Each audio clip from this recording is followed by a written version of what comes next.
Bé, com que la partida no pot ser infinita, ara el que farem és que quan la pilota sobrepassi la raqueta, s'acabi la partida. I surti un missatge de que s'ha acabat la partida. Comencem per crear un nou escenari. Anem aquí, en aquesta part d'aquí on estan els escenaris, i creem un nou escenari.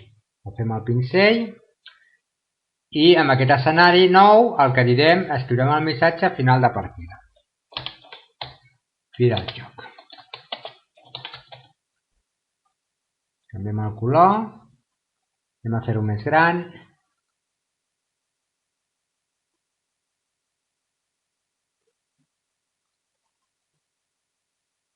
I canviarem el color a fons.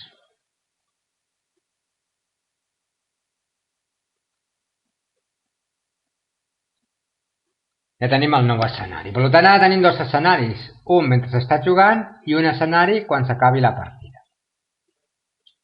Anem a programes i ara li direm que quan s'apremi la bandera verda, esdeveniment apremar la bandera verda, es carregui a l'escenari número 1, si és que no està carregat. Fons 1. D'alguna manera, ara hem de fer, ens les hem d'ingeniar per detectar quan la pilota ha sobrepassat la raqueta. Per la qual cosa crearem un nou objecte, que serà una línia vermella, que l'únic que farà és indicar-nos que s'ha sobrepassat l'objecte. Anem a canviar el color. I posem aquesta línia vermella. Ja tenim l'objecte línia vermella. Anem a programes, anem a vestits, aquesta línia vermella anem a ubicar-la, cliquem i la tecla escape. Ara anem a programes i el primer que farem és situar aquesta línia vermella al lloc que ens interessa. Quan s'apremi el botó verd, la línia vermella serà ubicar el lloc aquí per sota de la raqueta blava, evidentment, per detectar quan la pilota sobrepassa la raqueta. Per tant, nosaltres anem a moviment i li diem que baixi al punt que ara em dirà. Desplaço i el deixo en aquest punt, ves a 1 i menys 160. A veure, apreto.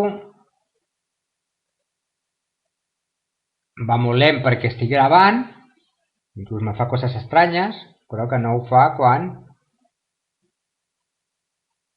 Molt bé. Que no ho fa quan no estic gravant. Correcte. Una vegada fet això, d'alguna manera li he de dir que quan la pilota entri en contacte amb aquesta línia vermella s'acabi la partida. Per tant, me'n vaig a l'objecte pilota i aquí posarem un altre condicional, un altre control, si aquí sota, això ho tirem cap a baix, si la pilota toca el color vermell, per tant me'n vaig a sensors, tocant el color vermell, vinc aquí, selecciono, clico aquí i selecciono. Si tocant el color vermell, què ha de passar? Que s'acabarà la partida. I per tant, em vaig a aspecte i el que ha de fer és dir que canvia el vestit, canvia el fons, perdó, a fons 2, al final de partida. I per altre cantó, s'atura tot. Anem a comprovar si funciona, deixarem que sobrepassi i, com veieu, s'acaba tot. Perquè ha sobrepassat la línia vermella, ha entrat en contacte amb la línia vermella. I això és tot, moltes gràcies, adeu.